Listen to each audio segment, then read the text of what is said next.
আপনাদের কাছে একটি ছোট্ট 2-2.5 মিনিটের একটি ভিডিও আপনাদেরকে আমি দেখাতে চাই। এখন আপনারা দয়া করে ভিডিওটা দেখবেন। তবে এই ভিডিওর কিন্তু লিখিত একটি বক্তব্য, এই ভিডিওতে যা আছে তারই লিখিত ফরম্যাট কিন্তু আপনাদের এই ফোল্ডারের ভেতরে দেওয়া আছে।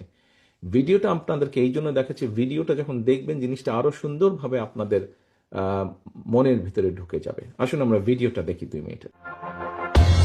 পুরনো ঢোল নতুন বাজনা।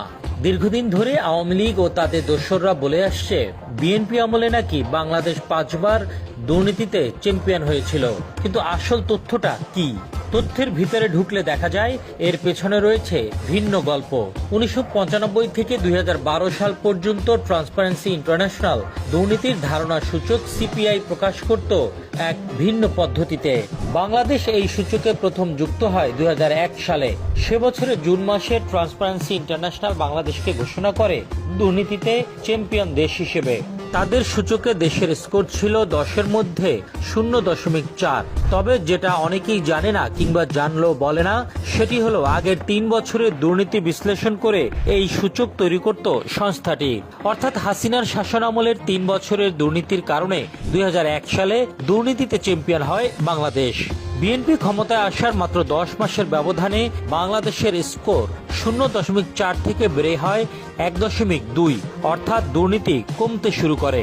2003 সালে স্কোর 1.3, 2004-এ 1.5, 2005-এ 1.7 এবং 2006 সালে বেড়ে দাঁড়ায় 2.0। অর্থাৎ বিএনপি আমলে দুর্নীতি ধারাবাহিকভাবে হ্রাস পায় এবং বিএনপির সময়েই বাংলাদেশ দুর্নীতির চ্যাম্পিয়ন তকমা থেকে মুক্ত হয়ে তৃতীয় অবস্থানে উঠে আসে। তাহলে বাংলাদেশকে দুর্নীতির চূড়ায় তুলেছিল কারা? উত্তর একটাই, আওয়ামী লীগ। আর দুর্নীতি কমিয়েছিল বিএনপি সরকার। তবু এই তথ্য বেশিরভাগ গণমাধ্যমে আসেনি কখনো। প্রোপাগান্ডা ছড়িয়ে মানুষের মনে গেঁথে দেওয়া হয়েছে বিএনপি আমলেই দুর্নীতি ছিল চূড়ান্ত রূপে। বাস্তবতা বলছে সম্পূর্ণ উল্টো কথা।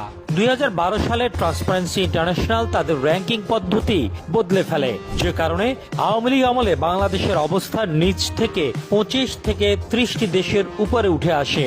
যদিও গত 15-16 বছরে ব্যাংক লুট হয়েছে, $200 বিলিয়ন পাচার হয়েছে, বিদেশে তৈরি হয়েছে বেগমপাড়া, পানামা পেপারসে এসেছে মন্ত্রীদের নাম, আর হাসিনার সরকারের সময় তৈরি হয়েছে বাঁশের রাস্তার ইতিহাস। ইতিহাস সবসময় নীরব থাকে না, এক সময় সত্য ফিরে আসে, আর মানুষ তখন বুঝতে পারে কে দেশকে এগিয়ে নিয়েছে আর কে শুধু প্রতিপক্ষকে দোষ দিয়ে নিজের অপরাধ আড়াল করেছে।